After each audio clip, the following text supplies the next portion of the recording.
Why am I searching for Enki and his home in Bahrain? Enki is one of the three supreme deities mentioned in Sumerian texts.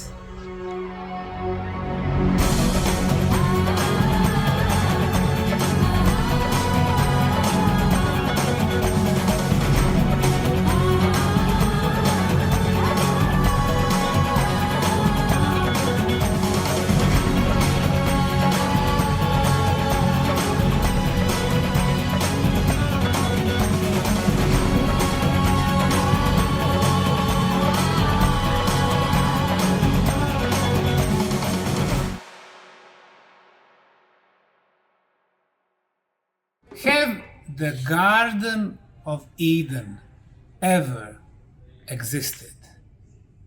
And if yes, where was it located? I'm in the beautiful country of Bahrain. It's the island state, not big, less than 750 square kilometers, less than 1,000 square kilometers. But it seems extremely significant when it comes to the past.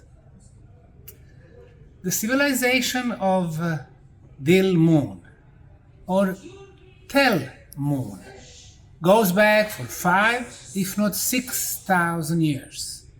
First men here 7 or 8,000 years. Now this island is in today's Arab or Persian Gulf, depending on who you talk to. Today, surrounded by maritime borders with Qatar and Saudi Arabia. Kuwait is not far. On the other side of the Gulf is Iran. Then, Mesopotamia. Matter of fact, in the Epic of Gilgamesh, there was a mention of Dilmun civilization. And at that time, the reason why they mentioned it was very significant. The land of immortality.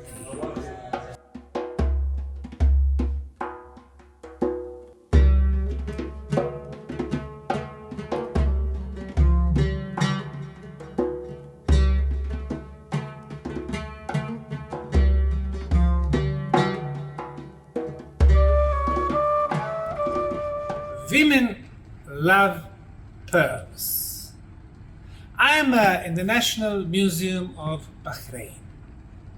The pearling industry, because of their brilliance, the pearls from Bahrain were the longest considered the most beautiful in the world. And indeed, the beginning of the 20th century, out of 99,000 people living on this small island, 17,500 were divers looking for pearls. So, 1 in 5 people living here were diving for pearls. And really, most of the places in the world have as the most significant pearls those from Bahrain. The trade of the slaves from Africa, from Zanzibar, hundreds of years back, were aiming partially to the people who will be diving for pearls. Of course, from the mid of 20th century, things have changed. Pearling is not the leading industry in Bahrain no more, or fishing. The first refinery in the Middle Eastern world, Bahrain. The first oil extraction, Bahrain. The first schools, Bahrain.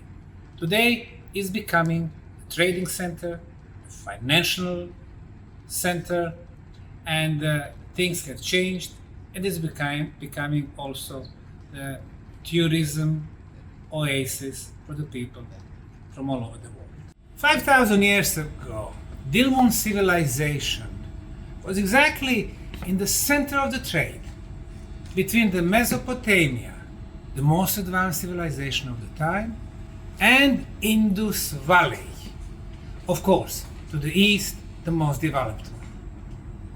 Did you know that even though it was much closer to Mesopotamian lands, here in Bahrain, they used the measures and the weights exactly the same like at Indus Valley? It tells us about how universal they were. And later on, at the height, at the peak of the civilization, they even controlled the trade between China and Mediterranean.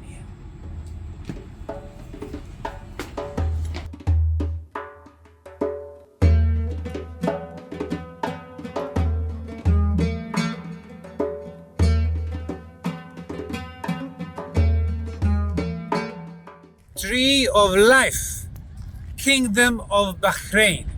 Behind me is the Tree of Life. What is the Tree of Life? Why did it get such a name? Look at the area around me. This is a desert. This is a desert sand. This is a desolate area.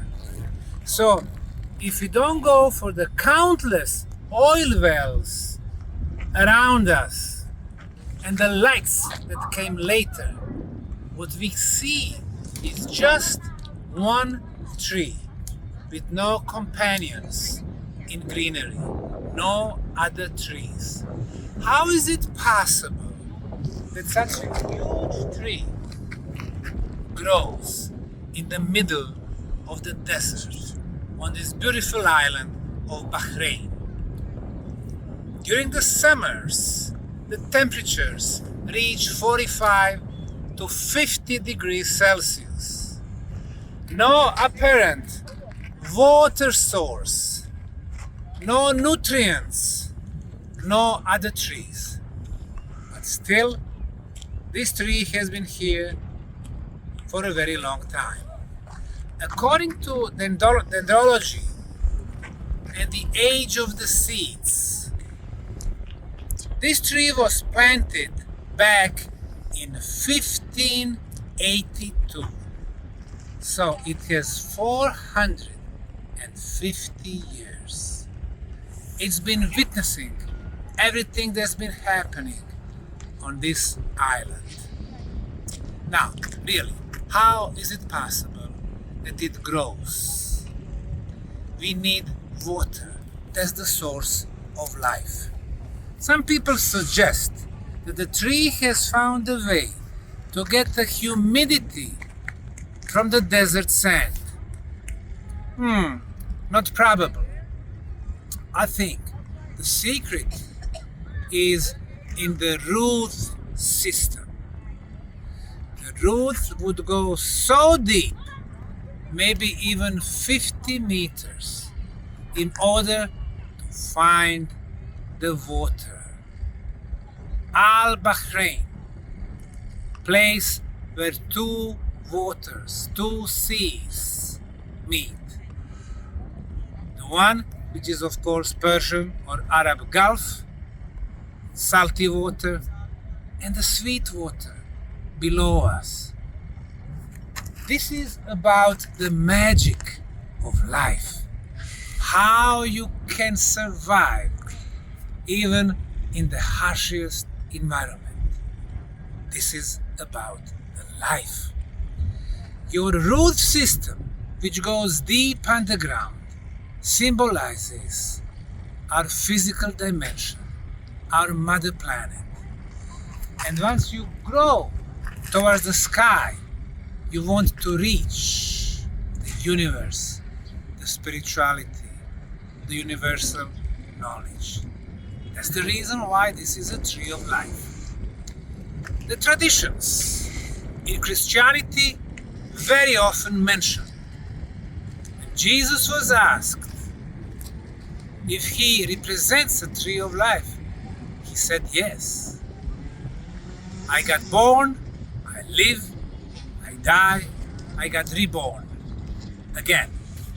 In Celtic traditions in Europe, in Buddhism, in African tradition, in Turkish tradition, in the Mayan tradition of Central America. It is about the duality in which we will live. Earth and the sky, good and evil, light and dark. The tree of life has a height of more than 10 meters, and it shows us resilience. We can learn so much from it.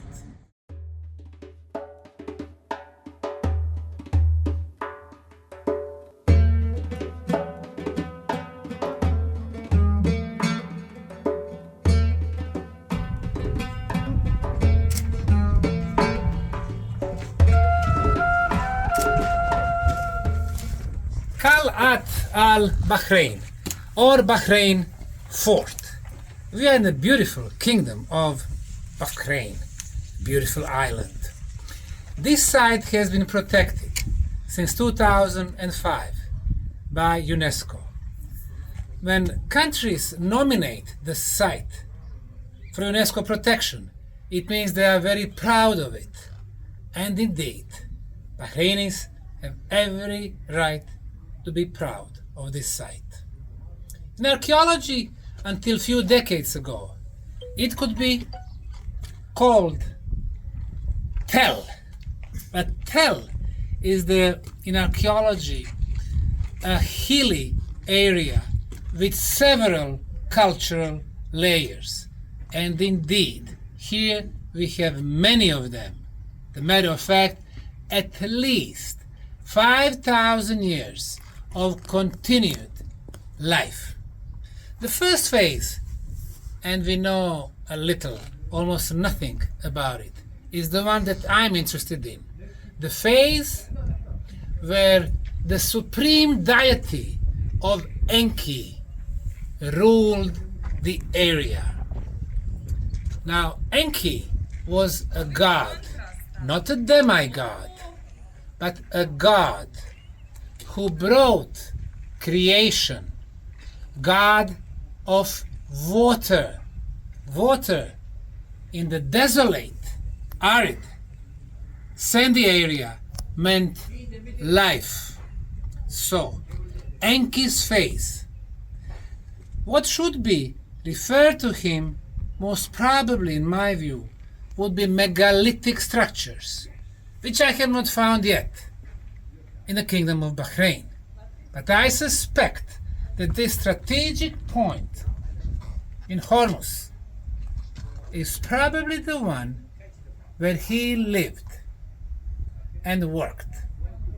The next phase, early Dilmun civilization. One of the highest points, peaks of civilization in area.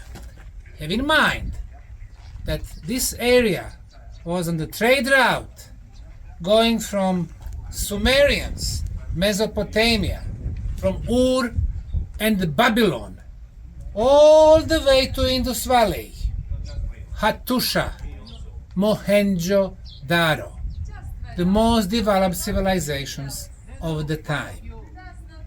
And indeed, here we are finding a lot of artifacts telling us about the connection between all the sides of the world. After early Dilmun, we have medium and then late Dilmun.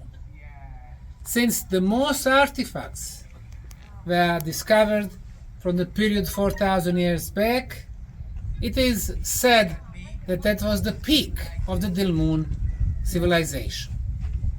Finally, thousands of years later, the Alexander the Macedonian king, who conquered first the Greek policies, the Greek city-states, and then he went to the east.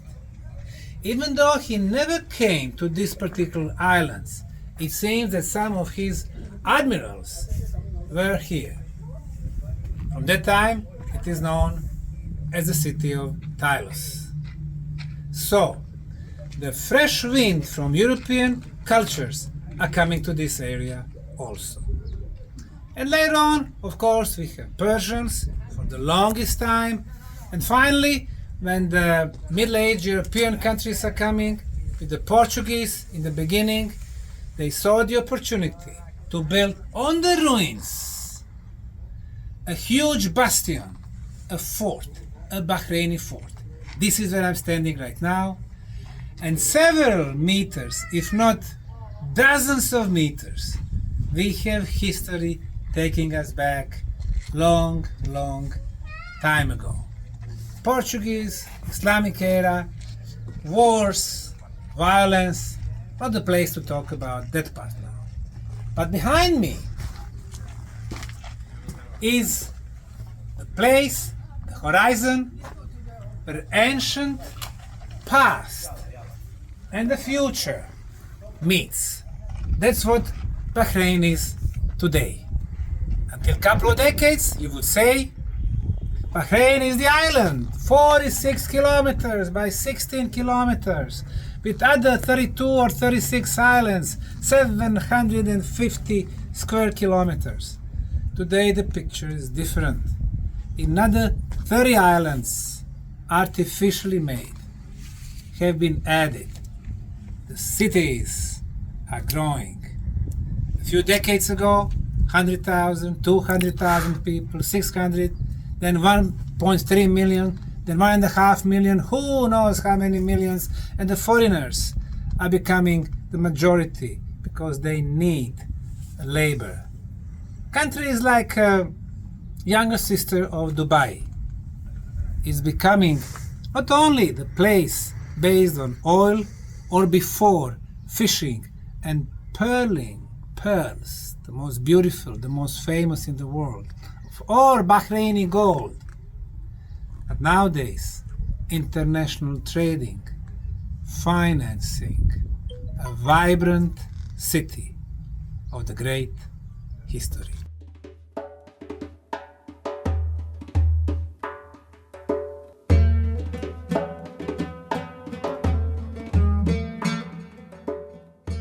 I'm in the Kingdom of Bahrain.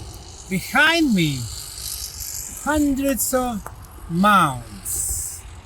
Material used, of course, sand and desert stone, rocks. Are they natural? Of course they are not. We can see the conical, rounded shape. They call them Dilmun burial mounds, assigning them to the great civilization of Dilmun, going 5,000 years back, and then almost 4,000 continuing history. In that period of time, many people were buried here. In the National Museum, we could see one of the content in the mound.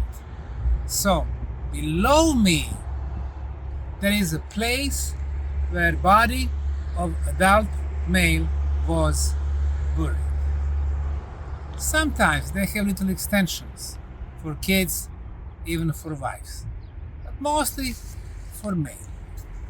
Now, few decades before our time, on the satellite photos, we were able to see not hundreds, not thousands, not even tens of thousands. The number was 170,000 Dilmun burial mounds. This is the largest concentration of burial mounds in the world. Of course, this type of the constructions, the tumulus, plural tumuli, is met around the world, because when people die, especially those who consider themselves rich in the life, they wanted to leave the mark after they are dead. So he would order that mound be built over his or her grave. The more important person, the bigger the mound. So even in Bahrain, we have the mounds for ordinary people, middle class people, and we have royal mounds. The same scenario goes all over the world. However, originally, the tumulus type of the structure was not built to accommodate one dead body. The new science called biogeometry is telling us three most powerful geometrical shapes are four-sided pyramid, the conical shape, and round shape, circular shape.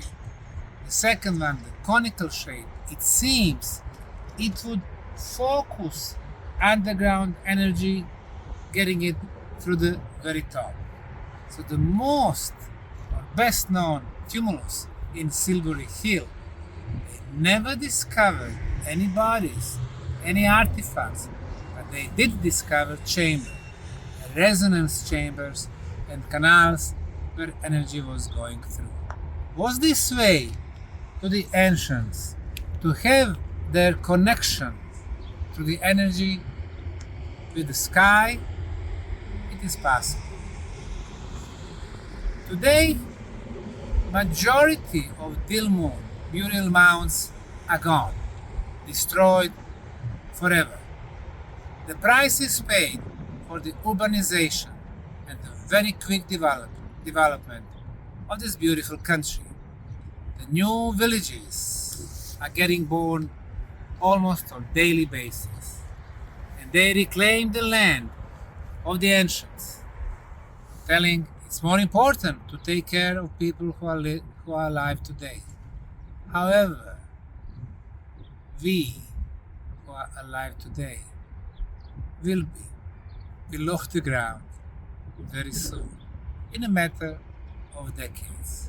So we need to show our appreciation, our respect to our ancestors. It's a delicate balance, but it has to be found. The way to do it, to protect the sites as the national heritage.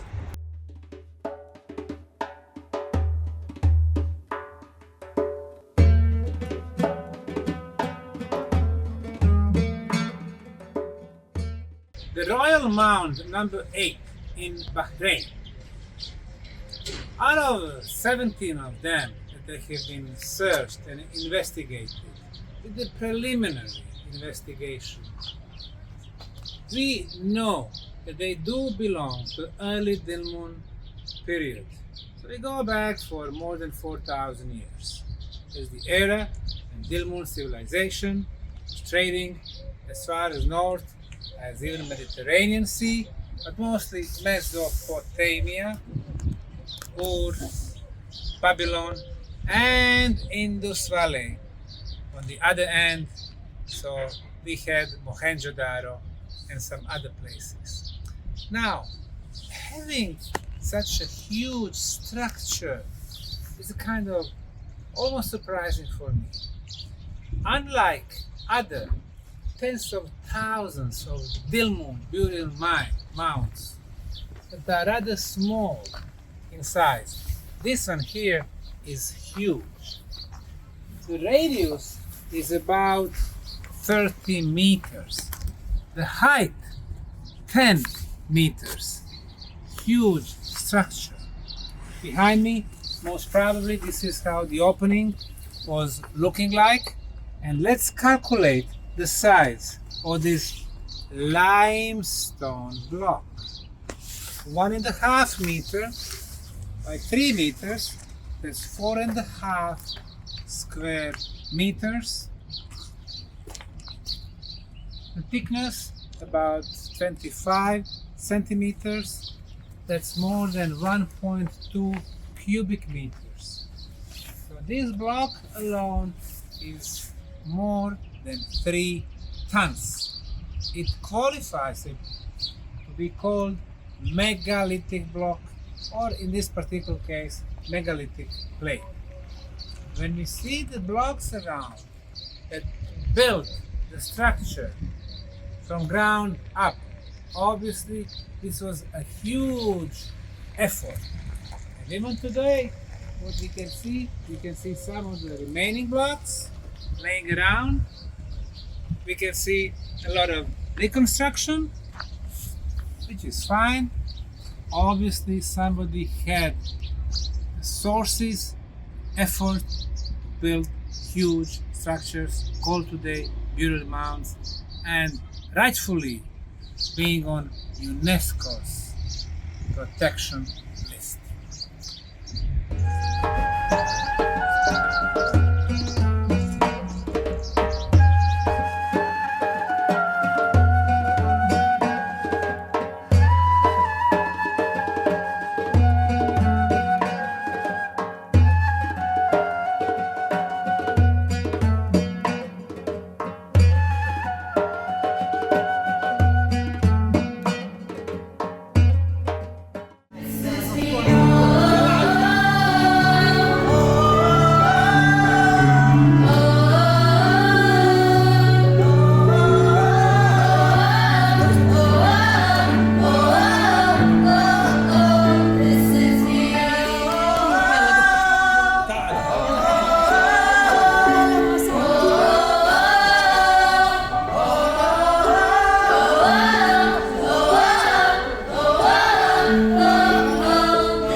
We are so proud and humbled to be here in Manama, the Kingdom of Bahrain.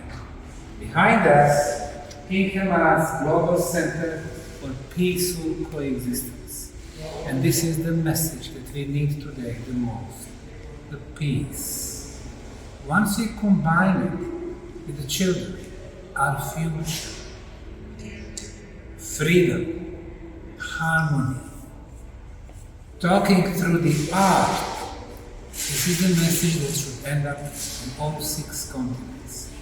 Maybe in the form of 4-sided pyramids, east, west, north, and south. Peace coming from within. We are glad to meet the professional sound here in Bahrain. I think we have a good vision for our children's future.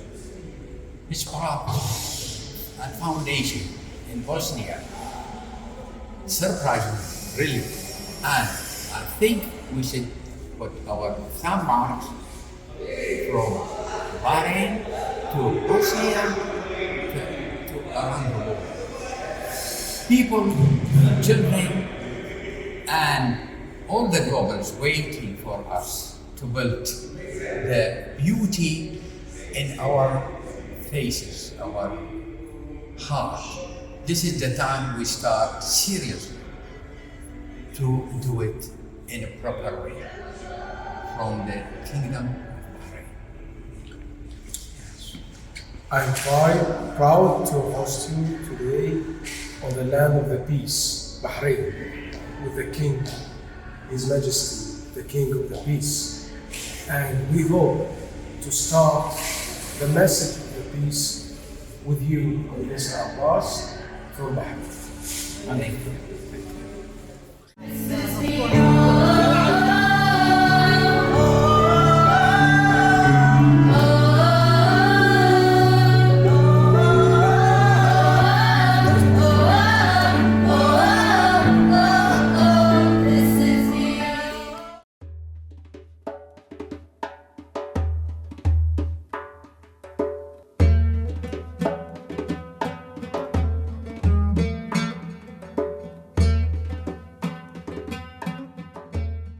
This is, we call it the impressionist dot style, with and I feel it, or I develop how henna they do it, okay, with the design, and I do the painting also with the dots that time. This is 77, 78, 77 starting. If you get the first prize in the competition of the 7th exhibition. See the material also, because this is we call mixed media with papyrus paper, Egyptian I study there. That's why. And here, see, you can feel for the papyrus. Yeah, like a drum. See the face. I appreciate the woman. I appreciate the beauty. That's why you can see it at this side. There, see the size of yeah. And if you believe of the peace, you should sit and to approve and to be honest and to continue your life with this feeling. Peace is my target, my vision, my hope, and my work serious. Yes. Almost now 41 years to build Bahrain Art Society with Sheikh Rashid. He's the founder also of the art, and he is, we call it the godfather of art in the Bahrain and the area and the Gulf. Yeah, through that time, now 41 years, now we are try to be through this place to go all around the world. We've been everywhere, Mauritius, France, China, now in America, the last 2 months exhibition there. That means we hope to see that place is grow up with us, and with this concept, with these beautiful things, we can send it through our painting, through the brush, through our idea. Here we fly with the Bahrain in the beautiful carpet to all around the world. And you visited the most important country of...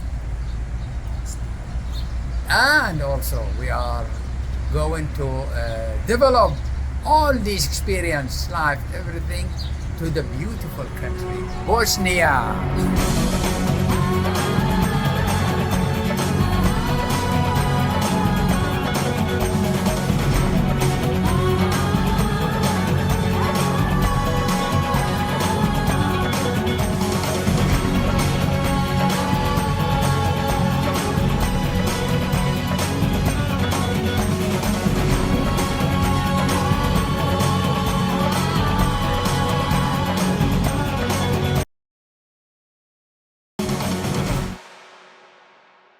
Can you introduce yourself? My name is Amani Abudris. Okay, Amani. What did you organize here? I'm organizing the farmers market at the Ritz-Carlton. Imagine, farmers market in the middle of the desert in Arab world, but Bahrain is a special oasis of greenery. It's not only in a desert, it's in a 5-star hotel as a Ritz-Carlton. Yes, Yeah. Ritz-Carlton. It is one of the biggest hotels here. So we are doing this event with the cooperative of the Ritz-Carlton, Chef Rodman, to support the farmers market, to support the Bahraini farmers, as well as to support the local products. And we try to organize it during the winter season of Bahrain, because it is an outdoor event. So we want people to enjoy the place, as well as the farmers. They see the farmers in a different vision as we get used to it. And we try not only to keep the farmers in the place, we try to bring additional events or side events, such as the things that we are going to see through our trip. These all the Ritz-Carlton buffet. It's BD 6 dinar. The price is low to support. Here we have the traditional bread. Okay, the traditional bread. This project is a Bahraini project. It's called Abadi. Okay, and he's going to bake one for us to try. We can come for him later while they are making it, and you will taste it. This is called regardless. Okay, we are continuing with. Is this you? Yes, this is him. Very good. Abadi. Yes. Abadi. This is for the Ritz as well. This is one of the farmers, but he is a florist. This is the Bahraini, you can smell. This is the Bahraini rose, you can smell it. It's Wonderful. different from the roses that It the is. Holland, yeah.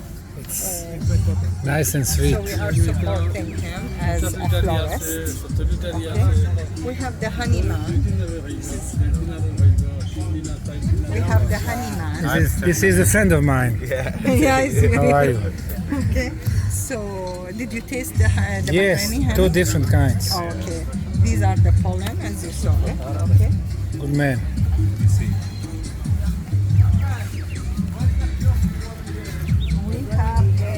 We have Saudi dates here. Yes. Another friend of mine. Yes, Abu Khalifa. Yes. Okay. The thing that it's not just Saudi dates. He has created. He imported from Saudi. He tried to do it this week. Did you taste this? Mixing? No. No, you have to taste it. Okay. This is the modification from their side, as well as they have the dates ice cream. The dates ice cream. Yeah. Very The good. creativity that he has having it's not just importing the thing, but modifying it. They have the dates, Bahraini dates ice cream. He have the latte موجود. The latte is not available هذا. But I like their work because the way the packing and how they organize things. Wonderful. Here, this is Aziz spices. Have you tasted the spices? No. You don't like the spices? Well, it's okay. We need spices in the food. We need to spice our life a little bit up. Okay, so she's Bahraini lady. She buys the vegetables, the chilies, the eggplant, the carrots from the farmers, and she works it. So there is a bridge between her and the farmer.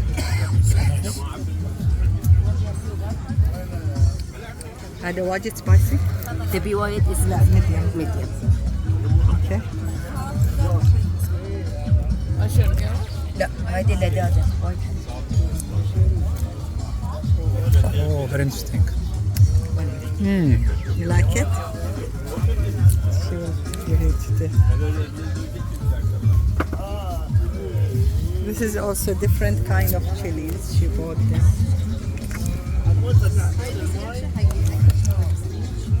Nice. Very nice. Thank you very much. Yeah, thank you very much. شوية وياك شوية ياسر. Okay. This is also one of the handicrafts in Bahrain.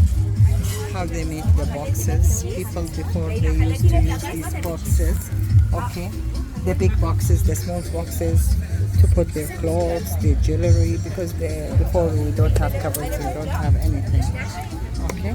So this is Man, the creative good man. Adil. He's doing it. He's doing it here, not made in China. No, it's made here, locally made. I'm live working here. Very good. Thank you.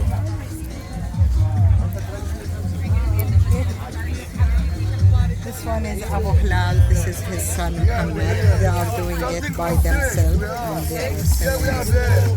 But seven we start. See, they are doing it. So halal? Yes, how are you? You're okay? Very good. Thank you very much for coming out. Very good work. Thank you. Thank you. We are happy. When you are Your son? yes, my son.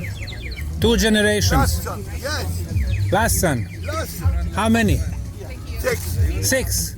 Youngest. Youngest. Yes. He's the smaller. Good.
This is a hotel which is called the Ritz-Carlton Bahrain, and this area actually it was completely in the middle of the sea. So the designer decided, or the owner decided, to have this piece of land in the sea and convert it to, like you see now, heaven. It's a beautiful thing, and it has a landscape which is very unusual. They built also another island in the other side where you can go walk around 1.5 kilometers to reach there. And there are more interesting thing in this project, which is behind these trees. Instead of having a water reservoir like in tanks, now the water reservoir is in a lake, and they bring this water to a different level of life, because they brought some birds, which is flamingo. If you come here, you will see the flamingo to give a life to the place. And you have the beautiful fish. It's amazing. The place is beautiful. And the flamingo on the other side. Always 6 numbers, always. And I was asking someone, why 6 and why they don't be more or less? He said if someone died, they replace it, but they would never be able to fly, because they unfortunately they take their feather away, so they stay in the same place also.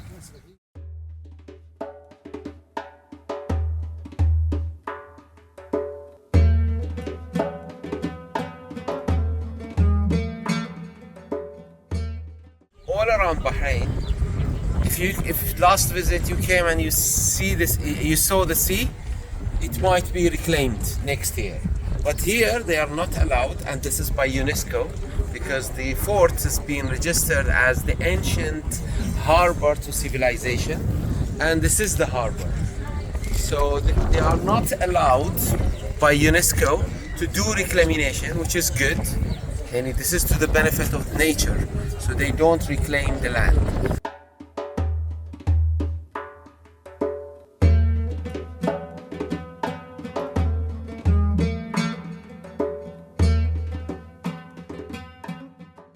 So here is the entrance.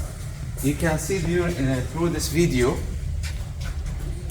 This video represents almost 4,000 to 4,500 years of development in a 3D model. This model was developed in 2007.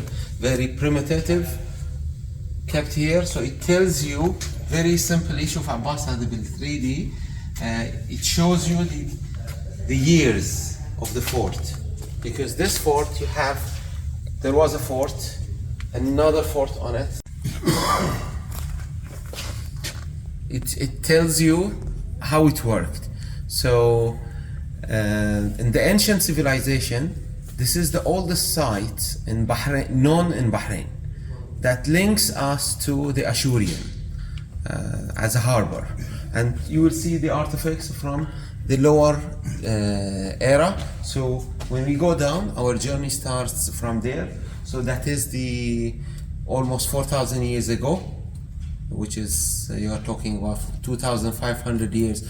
See, I'm not very accurate I'm giving you the idea, yes, because the archaeologists, they want things to be accurate on the date. So I'm giving you the date, but it is almost, the error maybe will be 100 years.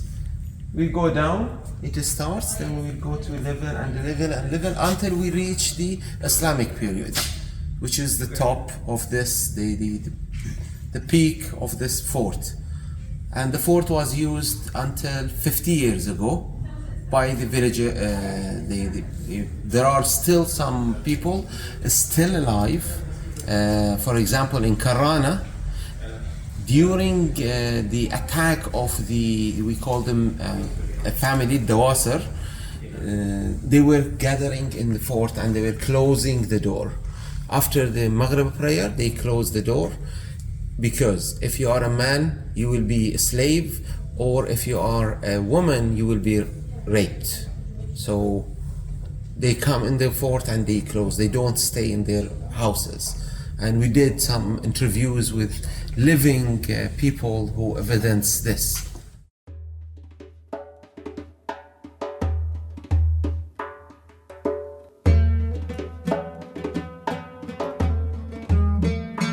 Please introduce yourself. دكتورة زينب سوار. Now we are discussing Enki and Dilmun civilization. Who was Enki? Was he a human? Was he a half god? Was he a god? No, he's Is a it just god. a legend? Is he real? It's really it's the legend, but the Enki it's a god for water, and then Khersek the god of the earth, and there is married in this land, and the Enki make everything very good in this land, and Enki make good humans and good everything. It will be fine here in this land. Not lion eat any goat, not the world not got any goat, and that's the woman not become old and the man not become old, and everything here set for peace in this land. It's a Dilmun. Dilmun is it's clear. Dilmun it's a special earth on this area. When Enki came here, is it possible that in the beginning the civilization was more advanced than later? Yes, sure. That the first legend talk about Dilmun, it's Enki, and after come Gilgamesh. I think that's it. And Gilgamesh half god and half human, but Enki it's really god for the water, I think. Any structures, any buildings remained from Enki's time?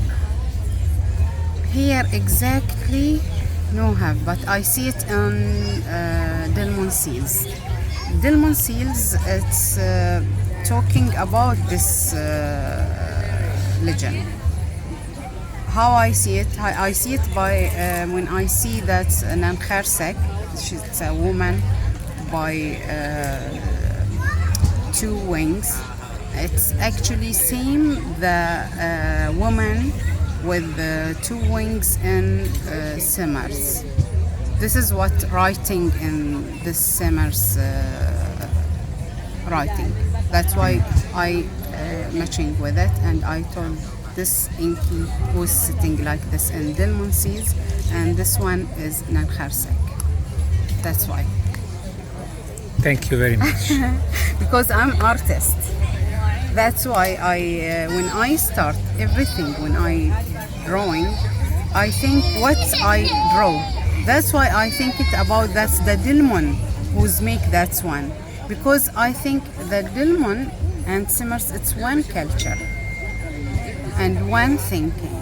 That's why make it like that.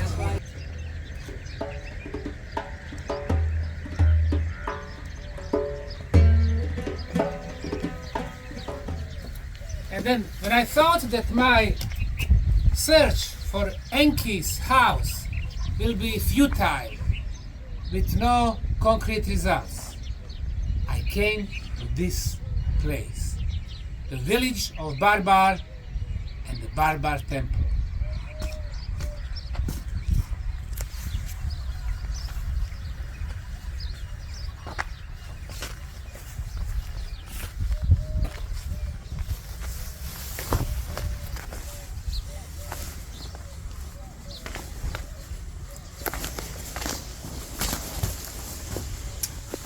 Why am I searching for Enki and his home in Bahrain? Enki is one of the three supreme deities mentioned in Sumerian texts. Now, his father was a god, and he himself was also a god of creation, a god of water, a god of creativity. Being a god of water, it would be very logical that most of his time he spent near the water. But also, being a god, the constructions that would follow the gods had to be different, monumental, megalithic. And indeed, throughout the world, we see megalithic structures, whether they are in Mexico, Guatemala, Peru, Bolivia, Egypt, Mesopotamia, India, or other places. Megalithic blocks, megalithos, big blocks, big stone block, over 1 ton. But the size is only the first thing. The second thing is how those blocks were cut and shaped.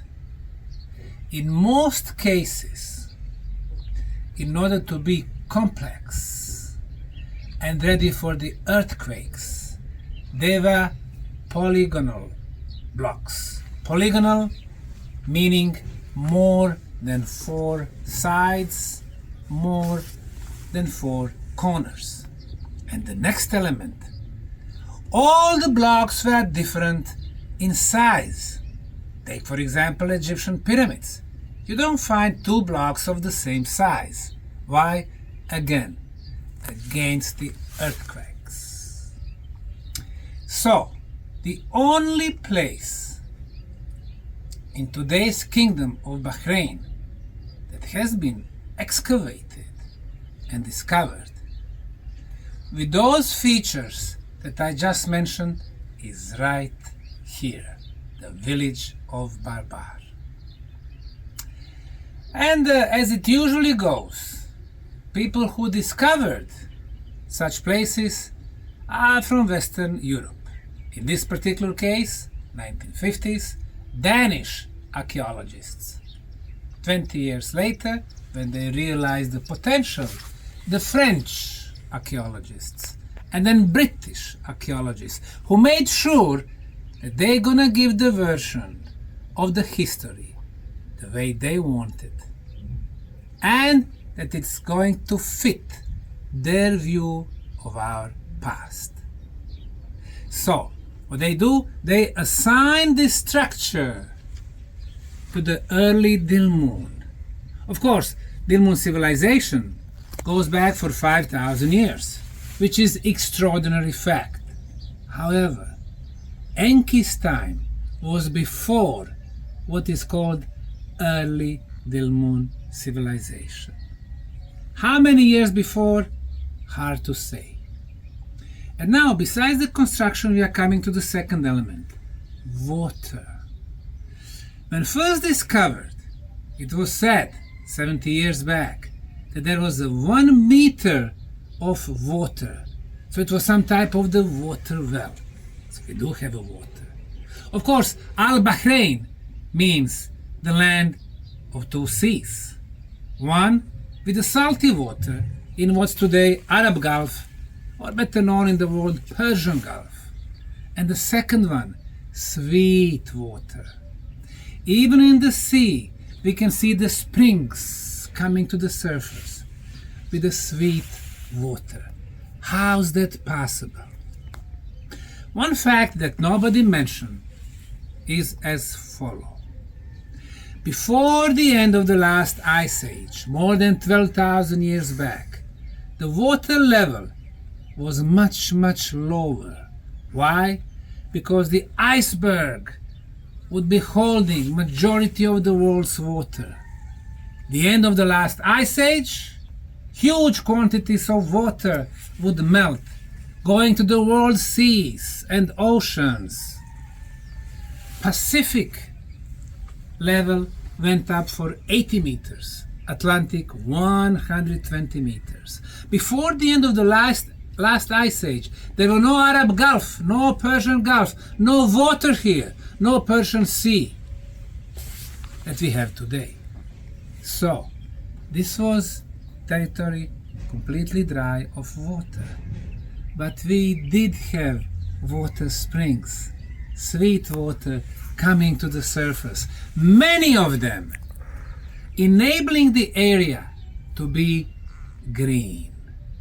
So the stories about the field of palms, about the water flows running everywhere, and of course about the beasts who would not eat other animals, the land with no pain, the land of immortality, the land of Enki, who would rule thousands of years, might be true, but before the end of the last ice age. So, let's observe how this was constructed. Let's start with the corner. For example, here we have one block. People don't care much about this block, but I do. Let's see how many sides and how many corners. This is one side. First corner, corner number 2, corner number 3, corner number 4, number 5, number 6, number 7, number 8. This is polygonal block. This is not a construction that's been commonly used in Bahrain, in Saudi Arabia. But this was a way of construction way before the known civilizations, when more superior civilizations existed, from Peru and Bolivia and Central America all the way to India and China, South Africa, Bosnia, Croatia, Serbia, Macedonia, other countries. Polygonal block. Look at this one right here. This block goes like this. 1, 2, 3, 4, 5, 6, 7, 8. Again, 8. But this block filled the corner, so it is L-shaped. Why would somebody do that? What was the secret they had? Today, when we build the factories with the blocks, they make us millions of same-size blocks. We buy them and we build our homes or palaces. But look at here. It curves. This is the technique which is not common to this place, but it is common globally for different megalithic civilization where intelligent beings were living for a very long time. So, another example here. 1, 2, 3, 4, 5, 6. Another important thing, in order to produce the effect that will protect the structure against the earthquake, they were going with a series of bigger blocks, every one different size, and then they would place in between the smaller block. In the case of the earthquake, the structure would not collapse, it would not fall, it would move and it would lock itself much better. Let's try to find some of those smaller blocks. You see here, a little block is missing. This is one example. Let's look some more. You see here, perfect example. Looks like completely unnecessary, but it was necessary. There is a block here, going a little bit higher, there is another one here, going below, there is one here and one there, and then one little piece here. If you look closer, we'll probably be able to find some more. Here, on this other wall. Blocks, one row, a little bit above, different size, and then the one in the middle. This is the way of constructing that I've been meeting in Easter Island, in Peru, in Mexico, in Egypt, at the Giza Plateau. They call them temples, 2 temples. They were not temples, they were special constructions, meant to last forever. So, we can see blocks of different sizes. Another one, perfect example. Look at here. 1, 2 sides, 3, 4, 5, 6 sides. So, was Enki living here? When we take the most important document from Sumeria, it is called Sumerian King List. On one huge block in the stone, we have carved the names of the rulers with the dates when they ruled. They have 3 phases. The first phase, gods, with a small g. The second phase, lesser gods. And the third phase, children of gods. Children of gods were the rulers, the kings, as we showed them, from 5, 6, 7,000 years back. Lesser gods would rule Sumeria for 1,000 years each, from 20, 30, 34,000 years back. And gods, the first one, came from the kingdom of heaven, descending to kingdom of earth, 233,000 years back. The first one, Al-Ajar, ruled Sumeria 28,800 years. Al-Ulim, 36,000 years. Imagine you were a human at that time. You are looking at the ruler, at the king, as we call it. During your life, he's there. You die, your son is looking at the same ruler. Your grandson, watching the same guy. Your great-grandson, for thousands of years, the same guy. Of course, in the eyes of the public, they were immortal. Why did they call Bahrain the land of immortality? Because Enki was immortal to them. The water gives the life, the monumental structures, gives the feature to the rulers. They rule almost forever, and they help people to build a social organization. Greenery around us, the Garden of Eden, finally found in the land of Bahrain, in today's kingdom of Bahrain. This is the site people from here should be most proud of it. It should go on stamps, on postcards, in the passports, in all media. Enki finally discovered.